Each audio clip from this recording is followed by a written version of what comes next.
Hey everybody, we are. Hey, I'm going live. I'm here. Wait, hold on.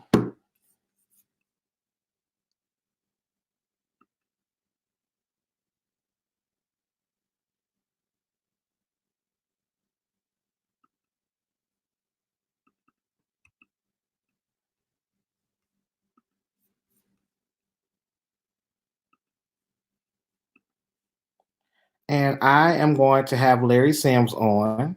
I'm actually trying to. We shut. I guess everybody done shut down YouTube. Well, I'm not YouTube. They shut down IG. You can't get on IG Live right now. So hey, let me go to my YouTube Live and let's see what this is all about. Michelle been trying to get me to use my YouTube Live, so we're about to use it now. So let me get Larry on here. Boom. But how are y'all doing? What's going on? We are. Oh, hey, Lisa. Oh, well, yes. So we are. IG Live is not working right now, and I normally go on IG Live at 5 o'clock, but it's not allowing me to. So now I'm going to use my YouTube and Facebook Live. So I'm just sent Larry the link so he can pop on in. But let me know. Can y'all hear me? Okay. I haven't really used this much, but can y'all hear me? Okay.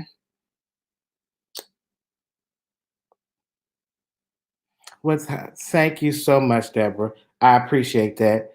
Um, well, I'm in my third week or fourth week of going on my fourth week of quarantine. Where are y'all from? How long y'all been quarantining? How are y'all feeling? Like, let me know.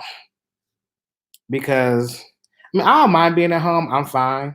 Um, but I know it's gonna get to a point where I'm gonna be really tired of being here. And oh, I know it's gonna get to a point where I'm gonna be tired of being here. And I don't know. But right now I'm okay.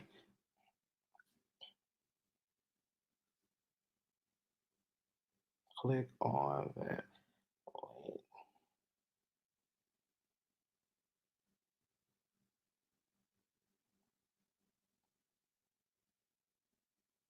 Okay, y'all, this is my first, like I said, this is my first time using this like this. So work with me here.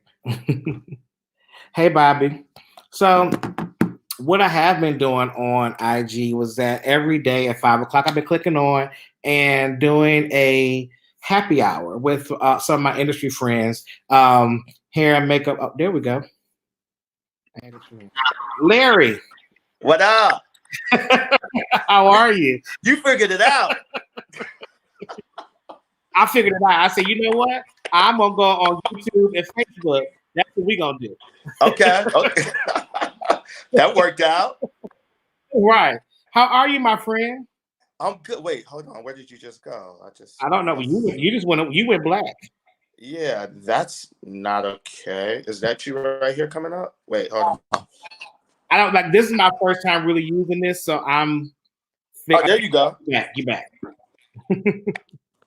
I love it. Okay, so what is this? What are we on? Okay, so this is called the app is called StreamYard, but from this I can do my YouTube live and my Facebook live at the same time. Oh, really? Yeah, so we're all so my following is not as big on Facebook or YouTube, but hey, that's how I think that's what's going on. IG is just shut down. So Right, exactly. It's crazy what's going on right now. But how are you? I'm good. Look, having a glass of wine. I got peach vodka and soda. Okay, good. I'm having a little bit of Whispering Angel. Oh, okay. Yeah. But I'm good. I'm enjoying being at home. This is the most I've ever sat in my house as long as I've had it. So it's been nice. So you're on lockdown too? We're in LA. We're on total lockdown. So how long has it been for y'all? It's been, I'm in my third week. Okay. I'm in my third week, and we're hearing that our governor is saying that we're going to be locked down at least until the end of April. And most of us are thinking it's probably going to go through to May. I said June, honestly. I thought it was going to be till June. Yeah. But hey, but some of us, we all need this kind of chill out. and just relax and get our mind right. And then also have time to do this. Like I was just saying that I just got done watching Vernon Francis and Ursula. Uh-huh. Seeing June Ambrose and Derek Monroe. Okay. After this is gonna be Sam Fine and Oscar James. So to be able to see all these people on live, communicating with each other, talking to each other, sharing experience with each other is absolutely amazing. So, it is amazing because we don't ever get a chance because we're always also consumed with our lives that we don't get an opportunity to actually sit down and have like a conversation. So it's great. Yes, so I'm excited about this. Yeah, me too. Me too. I remember when I first met you. Okay. You had a studio in Hollywood. Yeah. And I forgot who brought me by there, but he brought me by, and you were so amazing for one. Thank you. You were just me like, too. you need to move to LA. He was like, nothing for all of us to make sure you need to move to LA. And I was Yeah. like, I'm not ready to move to. He's like, no, I'm telling you, you need to move to LA. And I always think back on that conversation. I was like, man, what if I did move to LA? Like, where would my life be there at that point? But ever since then, as you grew in your career and doing the things you're doing now, you have always been gracious and humble and sharing of information and knowledge. So I want to say thank you, and I appreciate that. Thank you. I appreciate that too, man. You have definitely been a trailblazer in this industry, and you've opened up a lot of doors and have been able to like include us, like because of your successes we're included in different conversations and are able to go into different rooms that we weren't able to be in before. Like we're getting TV shows, we're getting deals, you know what I mean, we're getting endorsement deals, we're getting spokesperson deals, and I think about you, and I think about Bevy and what you guys did with that show. It was so monumental and groundbreaking. We had never seen anything like it for us. Yes. And for that, you should be celebrated, man. Well, thank you. So, Larry, you started out as a dancer. Mm-hmm. So, like, what was the transition from being a dancer to getting into hair? Right. So, I started off as a dancer from Chicago, and that's kind of the thing that opened the world to me. It was like either go to college or go to South Africa on tour. And so I obviously decided to go on tour in South Africa, and it just broadened my perspective in terms of what you could accomplish. And kind of like at the same time with dance, I went to a performing arts school, and I used to like style all the dancers' hair and all the actors' hair in high school for our productions and plays. I just never took it seriously because dancing was the thing that was sort of like really in front of my face. And as my dance career grew, I moved to LA in '99 and started working with Missy. In 2000, I did the Get Your Freak On music video. That was my first audition for her. And, as I started doing more and more videos and worked in production, I started meeting glam people. And that really was like, during my dance career, it was my first time seeing like hairstylists not be in salons. I didn't know what, I knew that obviously hair and makeup existed in TV and film, but like, they became my friends. Glam people became my friends. And, Christopher Maldonado, who worked with Aaliyah, that passed with Aaliyah, makeup artist, he was like a big brother to me and definitely a mentor of mine. And he encouraged me he's like, Larry, you ain't gonna be able to dance for forever. So you need to figure out how to say no to some gigs and transition and go to cosmetology school. And, like mid-20s, I agree with him. I was like, yeah, I need to transition. And basically he said, stop taking gigs. I'll help you go to cosmetology school. You don't have to worry about rent. Come and move in with me. And we were going to do that. And then unfortunately, we went to Jamaica. I was in Jamaica with Missy, and he went to the Bahamas with Aaliyah. And obviously I never saw him again. So after that, I promised myself that I was going to go to cosmetology school. So that next year I went to school, graduated, and started off with pursuing hair. So that's kind of how it all started. Now, did you ever think that you would be where you're at right now in the hair world? I just wanted to do good. I just wanted to be able to eat and pay my bills. And, you know, we all have dreams, but like, shit. I think that anything that I could have ever dreamt for myself, I've definitely surpassed it, and it keeps growing every year. And I'm always surprised at like how blessed and favored we all are. You know what I'm saying? To be able to do something that we love, and be successful at it. So yeah, it's a trip. It's a trip when I think back at it and know where I started to where I am now. Yeah. So you basically you really were. So were you ever a salon stylist, or did you? I was never really a salon stylist. No, I used to go know. to salons and hang out with my mom while she would get her hair done, like Right. Black kids do. But Right. nah, never. I assisted in 2 salons in my life. One was a Black salon that was on Third Street. Like some of everybody worked in there that were celebrity hairstylists at the time. And then I worked as an assistant to Ken Pavis, who when I was like really transitioning and taking it seriously, he put me on, and eventually, like, you know, handed me over to Victoria Beckham, which, you know, was supposed to be a one-off. He wasn't available. He went to go and do something with Jennifer Lopez, and he sent me, and me and Victoria clicked, and it was like during that time when she had that bob, and that was all she wrote. Like the doors open for me from there. So you just so you always knew. So you started off where everybody wanted to be at. Everybody in the salon dreaming of this stage, and that's you came out of school, and then that's the life that you were. Well, from dance, that's the life that you were already in. Well, the only reason why my situation I think is a little different and unique is because I already came from industry. I didn't come from like the streets trying to break in.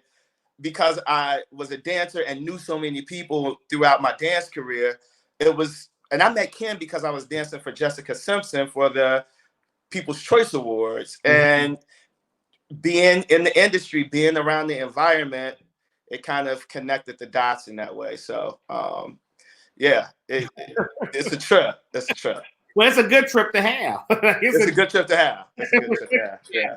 So, mentor-wise, because as I've been talking to people, you know, everybody can have these mentors in their life. You know, when I was talking to Morel yesterday, I was letting them know that I had a mentor, but when it was time to go to that next level, I never knew anybody that was at that next level to guide me through that part. So who were the people when you hit that next level that helped guide you through what you were doing? God, when was the next level? I mean, you started at that level. I guess so everybody that you was dealing with was already there. But who are some people that just help mold Larry Stibbs to the artist he is today? Yeah, you know what? It was never really any other artist. It was my team, I think. You know, I have great agents that really, you know, have been the best agents I've ever had in my career. And they definitely give me advice. I have a manager that does like, all she deals with are my deals. And so she's been really instrumental in terms of navigating, like, you know, what best decisions to make to keep the brand elevated. Yeah, it's unfortunate because I think that, you know, once you do get to a certain level, you a lot of times don't interact with other stylists that are on that same level. It's weird. You see each other in passing, you wish each other well, you root each other on, but you're never able to have these kinds of like instrumental conversations that, you know, could help each other out. And I don't know if it's a thing where it's just life and life is passing you by, or if it's a thing where, you know, like I've noticed that like a lot of Black stylists don't do this with each other. We don't share with each other for some reason. I feel like people feel like if you share too many of your goods or your secrets, then they're going to miss out on something. And they look at this as a form of competition versus camaraderie. And I don't see that happening. And I have white stylist friends that are hugely successful, and they gather around and they have drinks. And I mean, like me and Ken Pavis, actually, we every now and again will sit around and swap stories and encourage each other. And, you know, so, I guess I would say him, but it's unfortunate that we don't do it as a community as much. We should. Yeah, like because I remember when I was cause see when I never considered myself the celebrity hairstylist. I honestly really didn't do that many. Like not to the level that you guys do. Because when I could have, I would have stayed on that track, but I got on television. So, But you are a celebrity, so right. to me, so I mean, so you surpassed the celebrity hairstylist. I sort of mark. I think. What I was saying with that, I think Larry, that came to a hindrance to me because because hair is still as you know in the industry, TV money, yes, it's good when it's there, but then it leaves very quickly. Yeah. Like, yes. You were great, but we don't want you no more, so we're gonna go on over here. Like it never happened. Like it never happened. Like it never happened. And it's funny when you're doing something, all the execs is your friends and the PR people is your friends, and but when your show is off the air, it's like you never exist. Like you never exist. No phone calls, no follow-ups, no how you doing, nothing. Nothing. So, but yeah, so when that happened, so then I would, because I know I was in immersive hair, so I would see a Chucky, and I'm like, Chucky, I want to assist you. Chucky's like, oh, you don't want to assist me. I'm like, no, nigga, I want to assist. Like, let me assist you. Or I saw Shirley Gordy, and I was like, Shirley, I want to work with you. She's like, no, I want to work with you. I'm like, no, I ain't doing. Like, I'm not doing that. Like, I want to make that y'all are in. So, do you subscribe to the celebrity hairstylist thing, or are you just a hairstylist that happens to do celebrities? I don't lead with it, and sometimes I feel like I don't know. Like for example, I tested for a show recently, and it was me and another guy, that were testing at the same time. They were bringing us in as pairs, and this is like with another person who were like, it was a chemistry test. So to make a long story short, they, the execs at E were like, intro yourself, and tell us your title and your name. I go, I'm Larry Sims, and I'm a hairstylist. And then the guy goes, I am such and such, and I am a celebrity, world-renowned hair. I was like, oh, Jesus. So, no, I mean, I think that I'm blessed in what I do, but I don't lead with the celebrity of it all because I feel like it speaks for itself. I don't know. That's not something that I harp upon because I feel like at the same time, if all of my celebrity clients went away, it's not going to take away my skill set. Right. And I'm still going to be the stylist and the creative that I am, celebrity or not. It just so happens to be that I work with them. So speaking of creativity, like you think out the box. Thank you, man. Thank you. Like you think it's a fact. Like, now wait a minute. What made you even like? What is your creativity process, your thought process when it goes into getting ready to create some of these red carpet looks that you come up with? I never tried to, and thank you, by the way. I appreciate it. You do some stuff. And it's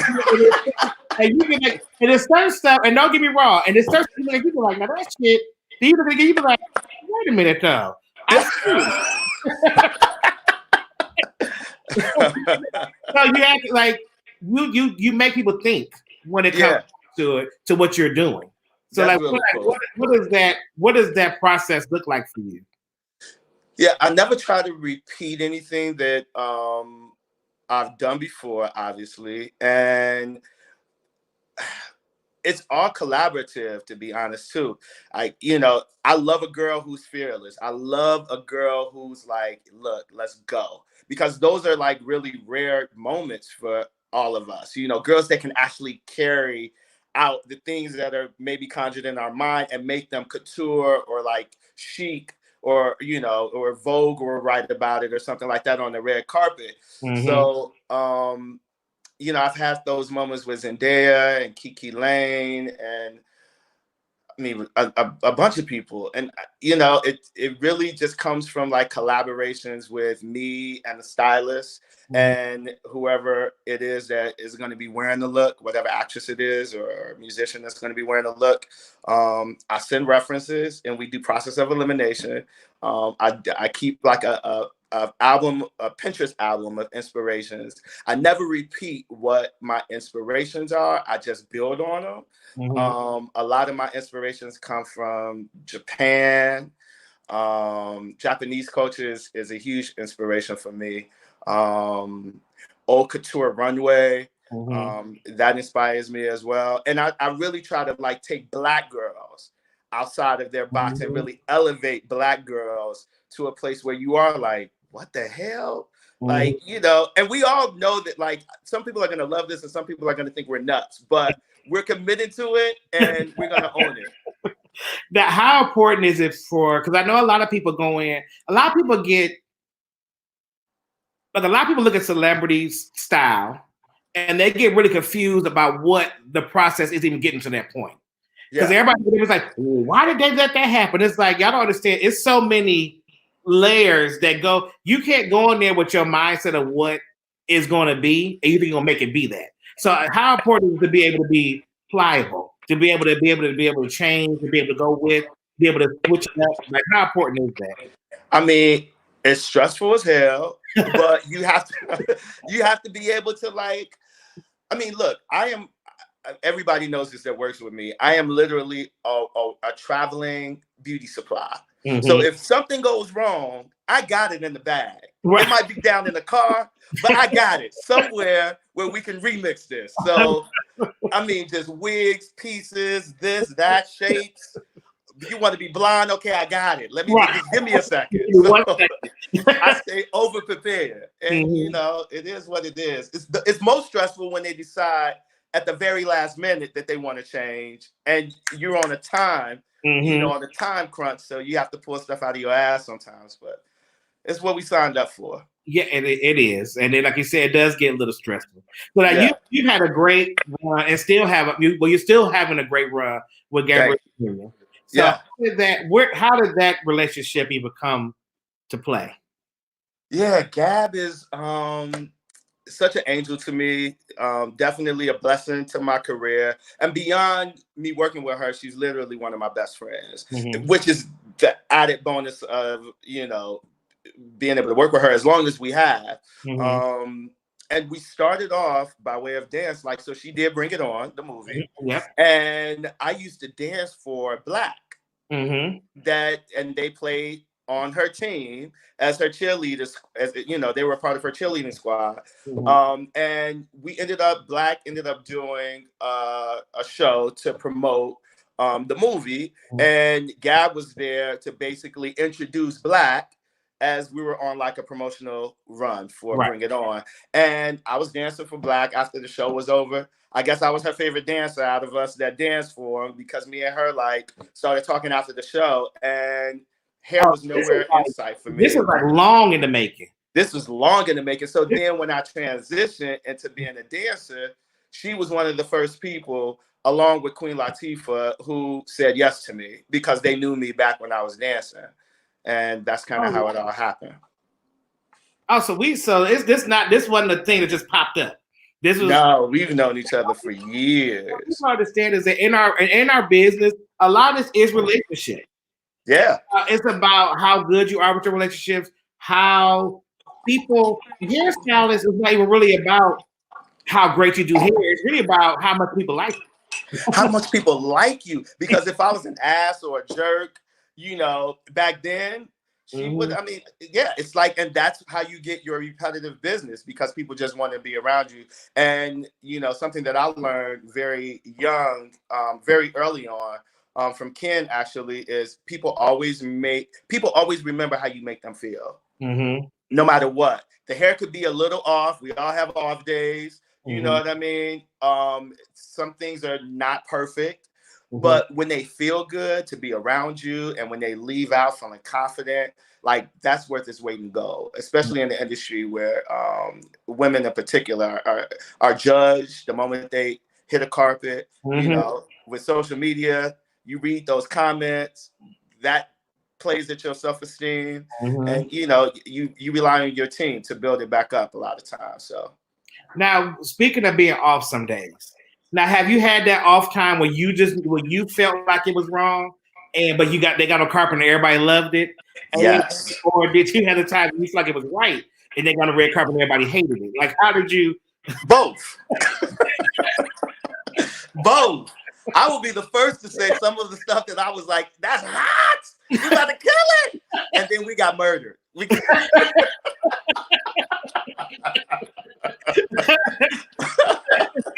And then there was one time in particular that I will never forget. I won't mention her name, but we were having a great time. And she went back. It was time for her to get dressed. She looked in the mirror, and I heard her down the hall screaming, "Ah!" I was like, oh my God. I was like, is that a good scream? Is that a bad scream? She was like, what is this? She was so pissed at me. She was so pissed at me. And I felt so humiliated. But then, like, the next day, because we didn't have any time, went on the carpet. I swear to God, Cosmopolitan called me up for a write-up. Harper's Bazaar called me for a write-up. Mademoiselle called me for a write-up. And then I sent it to her. And then, you know, she was like, okay, high five, high five. I was tripping. But yeah. But you took her far out the box from what she was used to. I guess so. I mean, I thought that we had discussed it and we were on the same page. But you know what? After that moment, I said to myself, I will always bring a reference because we talked about it, but there were no pictures exchanged. And that was a valuable lesson for me. I was like, it was two lessons. It was like, number one, everybody that knows me knows that I carry a mirror with me. Mm-hmm. I always want you to see what we're creating while we're creating it, just so there's no confusion. And before we start creating, I always want to show you a reference picture and let's talk through what the direction is so we're on the same page versus that go down the hall and scream in the mirror answer. And you was like, I killed it. Like, bitch, you was done. You was done. And she hated it. Wore me out. Oh, God. So now you are starting to diversify your brand. You know, you have product endorsements, your hat line. Like, so what made you say, you know what, I want to do more in this? Yeah, I think it's about, for me, it's always, I come from a creative space, you know, from being a performer as a dancer. I was a theater major in high school. I've always loved fashion. And I feel like you're doing yourself a disservice, any of us, if we're not tapping into our God-given talents and utilizing them in some way. And that the hat thing always has been a passion of mine. The product endorsements came by way of, I guess, the different levels of success that you have. You know, and it keeps growing. Like, you know, it did that show on Bravo. Yes. That was the result of me being successful, I think, in the hair industry. And, you know, 495 Productions reaching out and saying, look, we think that you would be great for this project. That's how it happened. I didn't pitch it. I didn't go looking for it.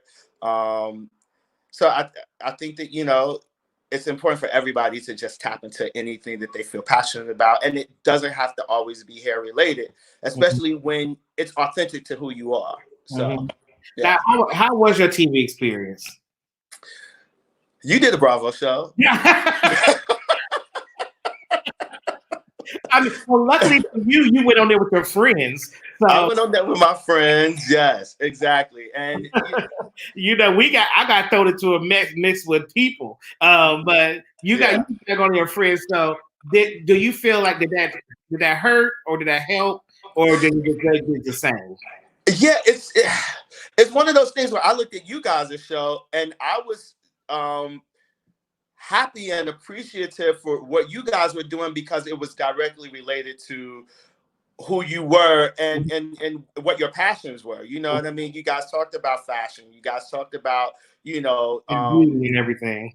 Yeah, exactly. So you guys were able to use your voice in a different way than I was. I remember being on that show and us I had to leave Cabo to go and do a spokesperson event, like, you know, with like influencers. So the cameras left Cabo with me and, you know, cameras were filming my friends in the house, but then they left with me to go on the work gig. And then I was gone for only like 48 hours, but none of that made the show. It wasn't about me as a professional. It was about what are these fools gonna do in Cabo over all this tequila and all of this mayhem going on in the house. So I don't think that it was like the best depiction of who I am. And you know, with TV, there are certain things that you have to hit. There are certain, you know, producers, they have to turn in a show. So right. that's my dog barking. Yeah, So for me, real life. yeah, exactly. They turned in their show. Right. And the thing that was great about it is that, you know, it was a one-off, and it definitely like heightened my level of awareness in the industry.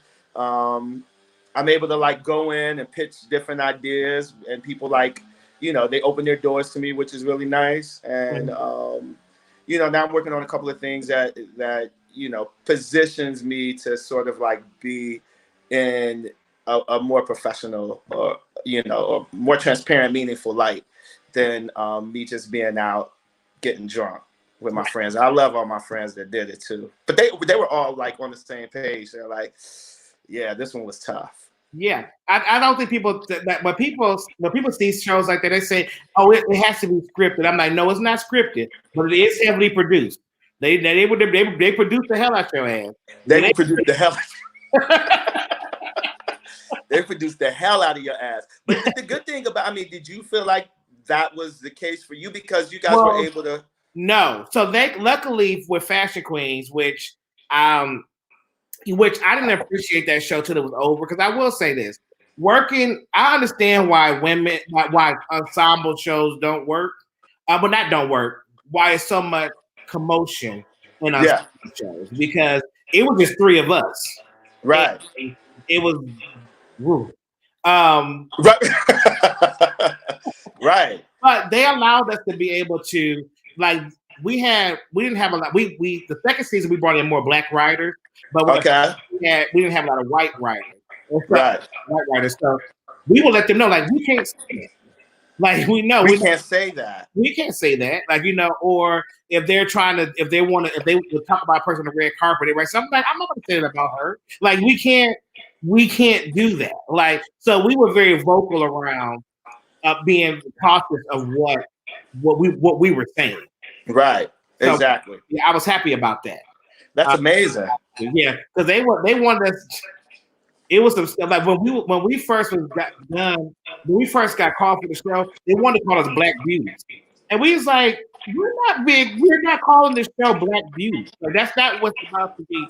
No, we're beyond that. Exactly. So this is what we are. This is what we'll be. We'll be right. But we're not about to be Black Beauties. But that's not what's about to happen. Yeah, but oh my God, that's the thing. And people like. What's so crazy to me is that people, they feel like that is a goal for them. People like, I want to do reality. I want to do reality. I want to do reality. It's like, you have to be careful of what you're signing up for, because it's not all glitz and glamour. You don't get that Nene Lee's money out the gate. No. And you have to like cut through so much red tape before you even see any levels of money and success. Like, so it's crazy, man. Now, from a hairstylist standpoint, as far as money and savings and things of that nature, you have to learn to be in that space. I know, as just a hairdresser in the salon, it's what Black people in general, we like to wear our money. We love it. We like to show out. We like to show what we got. And then when you become a hairstylist, you definitely got to show it. And then when you become a hairstylist to another level, you definitely got to show even more. So did you show even more scraps when it came to in your career of showing your success? Did I feel like I had to start showing it? Yeah. No, I didn't. No, wait, hold on one second. Let me close this other window because you fine. The guys that are here doing my lawn. Hold on one second. Look at that. He got the lawn people. He got the dog guy. He got. Sorry about that.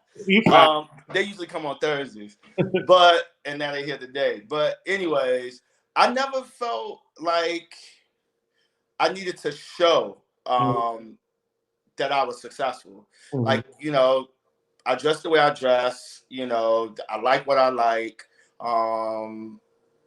I I'm not super like boisterous on social media. Like I'm not posting my car.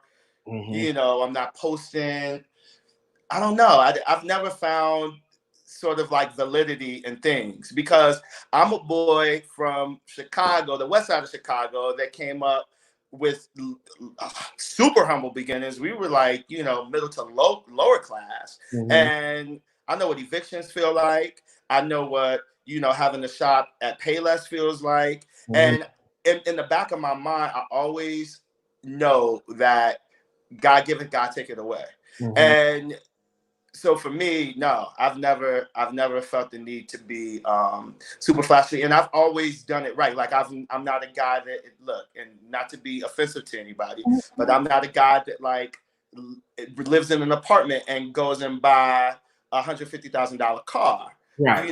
and pulling up in my rental. Like no judgment, but Mhm. I decided to do it the opposite way. I decided to save my money. I Mhm. rented.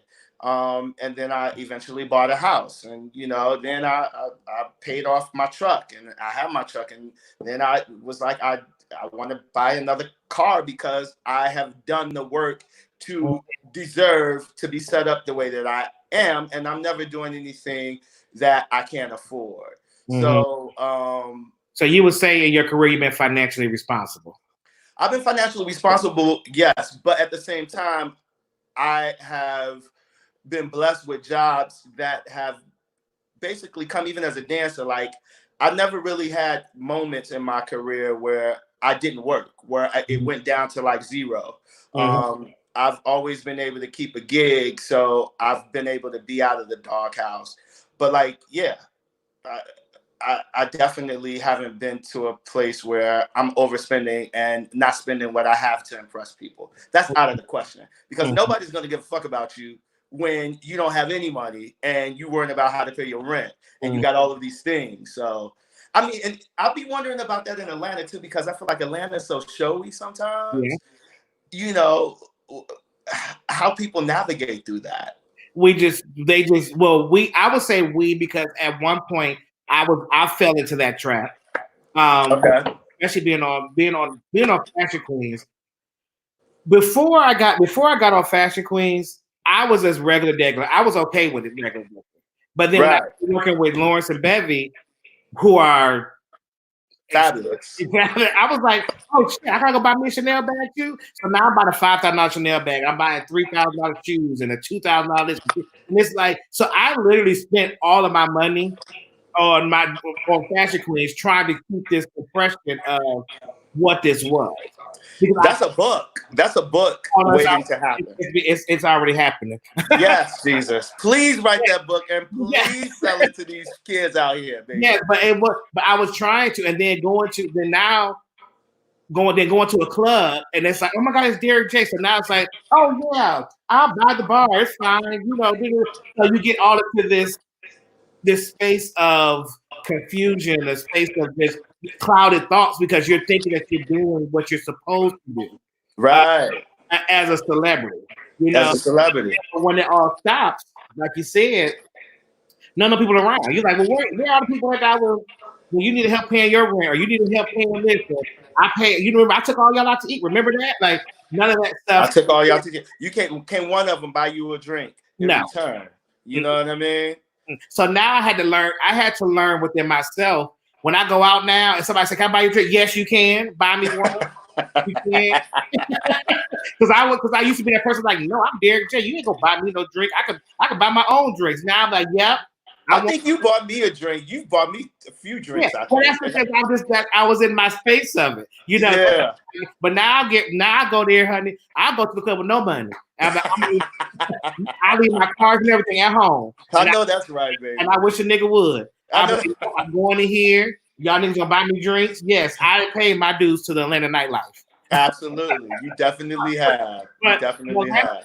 Atlanta itself, they do it. Like they got $100,000 cars, and if you look at it, you got $100,000 cars. These boys are carrying belt bags of $5,000. Like, how are y'all doing this? And y'all got roommates. And y'all got roommates. Yeah. But it's because you just don't know. And until you get older, you understand that I have my way to a lot of money. I wasted a lot of money. And that money, look, the good thing about it is as the good Lord still has health and creativity in your body, Mhm. you can make it back, Yes. tenfold. Mhm. That's the thing that's fortunate about us creatives. We get the opportunity to sort of rewrite our story. Mhm. But like, it's like it's a recipe for disaster when it's flashy, spend money, Mhm. drugs. Mhm. Um, you just don't want to crash and burn. That's why I think that your book is going to really change lives for people that are open to hearing the journey. Mhm. Because I definitely am picking it up and I'm going to read it But and thank share you. it with people because people need to hear that. They Yeah, need to hear it. because as celebrities that people say, and even in your space, we're not supposed to have these down times. Yeah, Right. we're not supposed to say one day like I didn't make no money this month. Like we're not supposed to have that conversation. But in real life, that's what happens. When Yeah. Fashion Queen stopped, you gotta remember I was flying back and forth to New York doing Fashion Queens, and I still was running a salon. But Right. when Fashion Queen stopped, I wasn't getting my 100% of my salon, so I had to build up a whole new world back in my salon. Mm, All that is that people don't understand. right. So you're trying. I was talking to a financial planner yesterday actually, and Mm-hmm. I was on Fashion Queens. Just say we were making $40,000 a month. Right. I was making 40 grand a month to now making 6 grand a month. Right. It's like, even though, don't get me wrong, $6,000 a month is still fine, Yeah. but it's way different from 40. It's way different from 40. And then you have to like readjust. You got to readjust. I mean, did you have to downsize or Well, you know what? Luckily for me, I live very low key. I bought a house downtown. My good? $1,000. My car note is $400. Like, I live well, Smart. so I can still, like, all of my bills in life. All of my bills to function is less than $3,000. Which is incredible. Yeah, no. So yes, I live very well under my means to make sure that I'm okay for times like this where my salon is not closed to April 30th. Right. Exactly. Yeah, so Exactly. we all live and we learn. Yes, absolutely. Now, how do you, so with all these new celebrities popping up, right, everywhere, Mm-hmm. what, because I look at it like you talk about Queen Latifah, you talked about Gabrielle Union, and I talked to Oscar yesterday where he with Vanessa Williams and Iman. Like back in the day when a celebrity got their hairstylist, they was there with their hairstylist. And then y'all transition through years and y'all together. And now it's not like that so much. It's whoever's hot at the moment. We're moving around. Do you still do those people, or do you try to still stick true to who the people that you know? Like, do you take in the new age people that you know it might be a one off?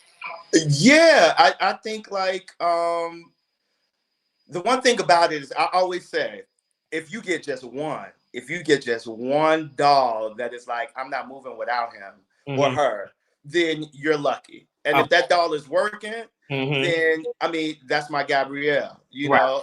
For Oscar, like he that was his Vanessa. I mean, I think Oscar had a few. He had several. Yeah, Oscar Yeah, he had a lot of them. Right. But it's like it came to a point where, I started working with Carrie and I started Mhm. working with Tracy and, now I'm working with Regina King and, I've been able to work with a lot of them, but I've never been any of those others. Number one, married, because you just can't be somebody's number one, Right. And also stay relevant. That's the thing too. It's like you don't want to just put all your eggs in one basket. Mm-hmm. Like if Gabrielle decides I have retired, I'm gonna retire. She gets that. Look, I gotta share Larry every now and then. So I get to work with like the young hot girls like Zendaya. I started to work with Yara Shahidi recently. Mm-hmm. Well, before this coronavirus happened, and a lot of the new girls they come to me also by way I think of PR. I think the PR companies they look at also who's doing what, and they try to put their new clients with whoever is the relevant person at the time.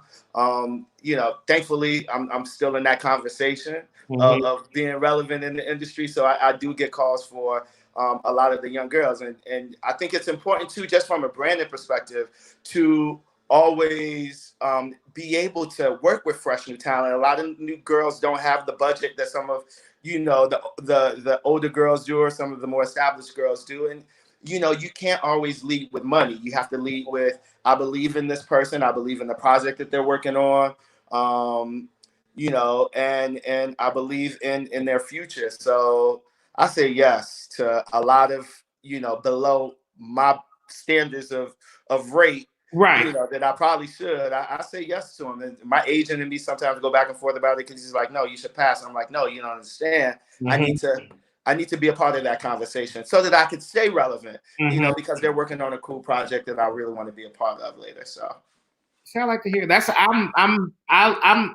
think like that too. It's not always about the money. At the end of the day, our skill, obviously, there's no rate that can really pay any of our skills. Like, what I'm saying? You better say that again. If you want to just talk freely about it, even the rate ain't worth me. Yes. We got to know what we're able to. You got to be able to adjust, because you take a picture to it. And like you said, for you, it just keeps you still in the conversation with other people. 1,000%. I can't just stick with just the money jobs, because all of the money jobs aren't always the relevant jobs.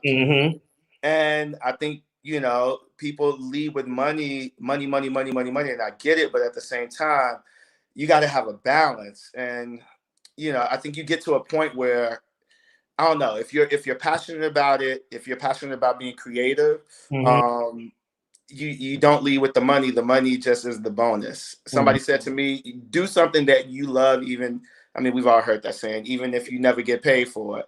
And hair is that for me. And I did it for a long time without getting paid, any money for it. So, it's the same. I treat it as the same today as I did back then. So hair still makes me happy. Hair definitely makes me happy. Other things make me happy too. Right. You're like, wait a minute now. Yes. Hair is, I feel like hair has really been great to me, and it's provided a life for me that has been immeasurable.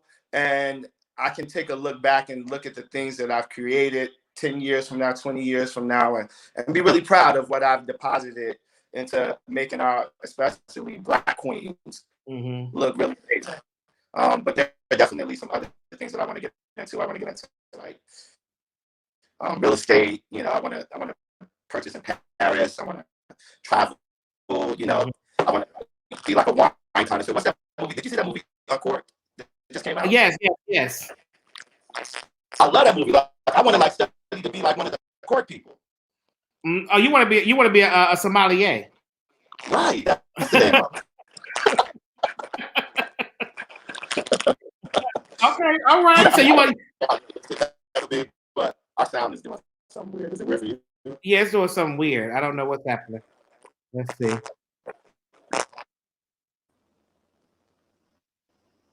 I don't know.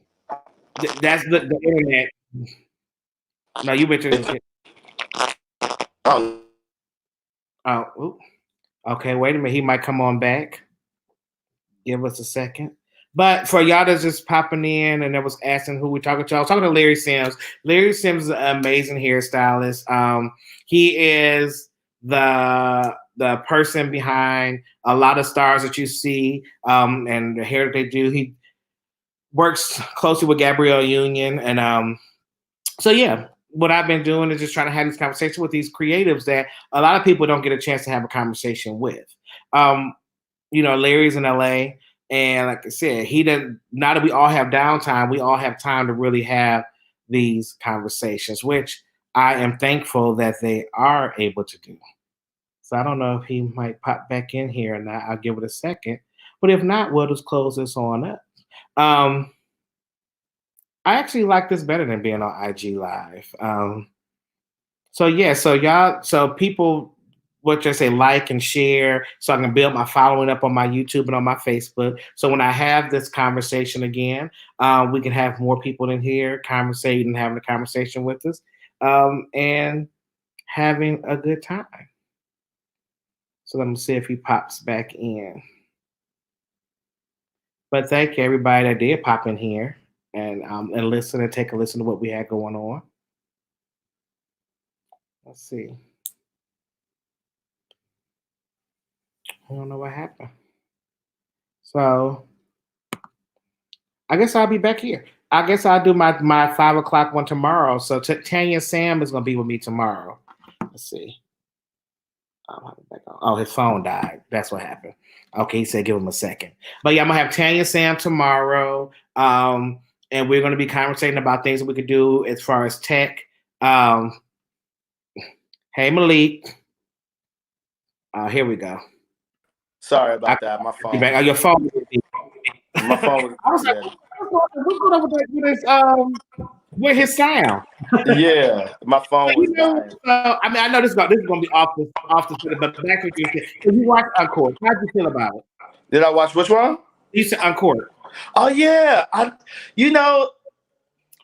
it's the trip because I mean, like I had several different thoughts about it. So Courtney B. Vance is like so typical of.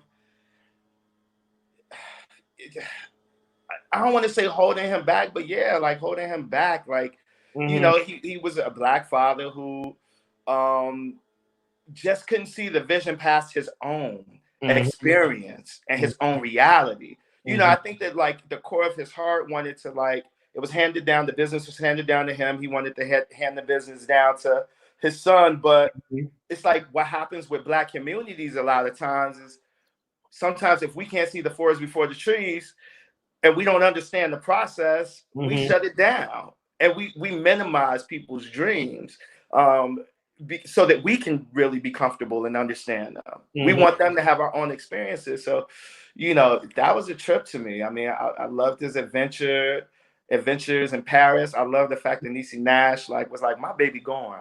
She's typical Black mama. We're gonna figure this out for my baby, and I loved it. It was definitely layered, and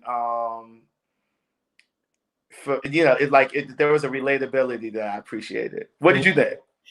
So I like the movie. Don't get me wrong. I enjoyed watching it, but I was like, that's it. That's it.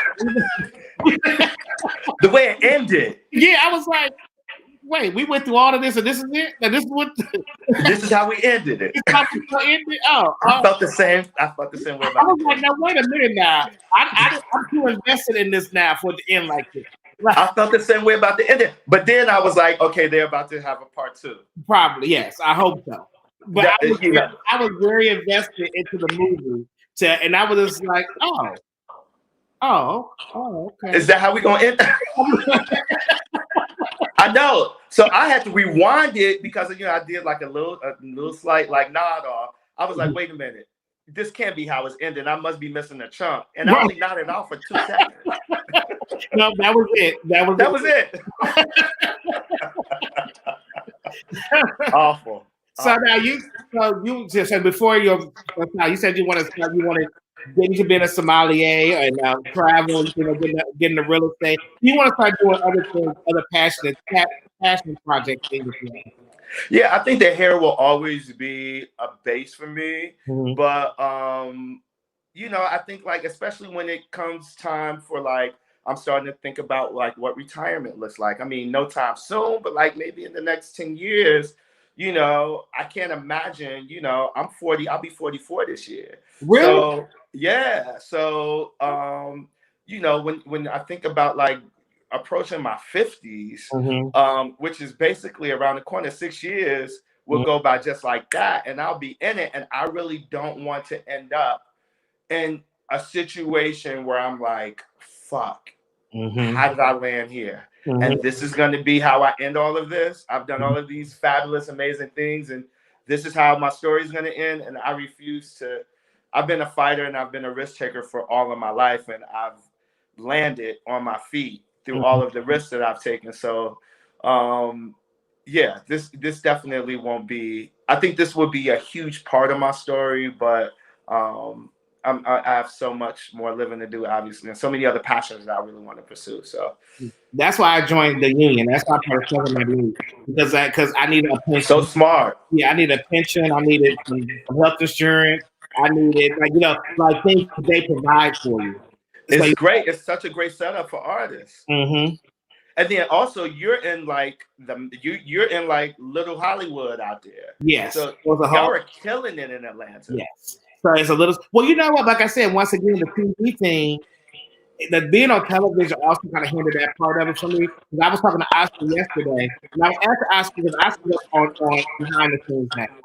And I was asking him, I said, well, you get to beg people to let them know that you're like that you can work. He was like, he did. He had to work hard. I know I'm Oscar job, but I can do additional work. It's fine. Right. I can go exactly. now. And that's where I'm at right now. As far as, I know I'm Derek J now, but I can work background. I can right. It's okay. Call me, please. Absolutely. Absolutely. But in their minds, they like, you don't want to do that. I'm like, no, I do. They think that you surpassed it because of the level of your success and visibility. Right. So I mean, I get it. But I love the fact that the union is accessible to us. We have it as an option. I know Oscar's a part of the union. Sam Fine is a part of the union. So many of my friends are part of the union, and I'm not yet, but I'm like right on the cusp of being. That isn't grandfather you in? Look, let me tell you, I've had so many star requests and all this other stuff, but the local 706 in LA is just a bit different. Yes. So all of the times that I did Being Mary Jane, all those seasons in Atlanta, we did that show for 5 years. And that jurisdiction, if I lived in Atlanta on the East Coast, I would be in y'all union. Yeah. But because I live at local 706, they don't honor those hours at all. Yeah, 706, they look at you like you're real crazy. They are no joke when I tell you, but I'm on their ass though, and they know that I'm on their ass too. So he's like, you better let me up in here. Right. I'm literally right there. I'm right there. So I think I'll be in before the year is out. I mean, if we can get back to work. Right. Get back to work. So if you give advice to a hairstylist that's just trying to upgrade themselves or try to raise their level of visibility as far as a hairstylist, what advice would you give? You started at the top. So damn funny. But what would even though it seems like I started at the top, the in between of that is like I was carrying Ken's bags and washing his brushes and shampooing and his wig pieces for at least a year and a half before Victoria happened. Like, so I met him, started assisting him, and then that happened. So that's what I would say, do. Like, people hit me in my DMs and sort of ask me that same kind of question. And I always say, like, just get around. Find the Derek J's in your town. Find the, Sam Fines in your town. Find the Larry Simmonses in your town. Like, assist. Be a sponge. Don't make it about the money. Be a sponge. And because people are, when people are around us, like the blessings just trickle on. Like my assistants that I have now, they go and do my jobs, like jobs that I get called for and I've brought them on and I'm not available for. Larry's not available, but such and such is that, and they end up doing the jobs. I did something with CoverGirl in Canada and was able to bring a couple of assistants with me. So it's like when you're around somebody that you admire, be the sponge and just put yourself in those positions because the opportunities and the lessons that you'll learn are obviously invaluable. Now, I saw you building your team. You need to add more people to your team, or I'm not right? Exactly. I mean, but it also it's all come to like a screeching halt because of where we are in the world, unfortunately. But 2020 is an exciting year for me. I got some really cool things that are coming up where I do need more people on my team, but look, we're staying ready because when you stay ready, you got to get ready. All that, you know, so I mean, we have it in line. We're ready to pull the trigger on a few different things that, you know, we'll be able to share with the world very soon once this all lifts up. But you know, we're just all waiting patiently, and most importantly, just all trying to stay safe during this time. You know, so. Well, Larry, thank you so much. We've been on for an hour. No, we've been. I hope I ain't talked your ear off. No, not at all. No, you gave me so much. You gave me so much information, and people get to watch. So now, unlike IG, this will live on YouTube now. People can Okay, good. Conversation. They can listen to things. They can, and if people like I said, people need to know our stories and know where we're coming from and how we got to where we're at. And Exactly. I mean, you was the same age, Larry. You said what? I thought we was the same age. I know you was 44. Yes, 44 August 21st. I will be 44 years old. How old are you? 38. Oh yeah, no, baby, I am grown as hell. Yes, you grown. I thought we was all in the same. I thought everybody was all in the same realm. Nah, I'm getting up there. Like, you know, I've lived some lives, man. So you know, it feels good. Good. Well, thank you so much, Larry. When I get to LA, I will be seeing you, okay? Please, absolutely. Congratulations and keep doing what you're doing. These conversations are great. Thank you for the content. And please let me know when it's going live so I can share it with everybody. Thank you, man. All right. See you later. Bye-bye. All right, bye.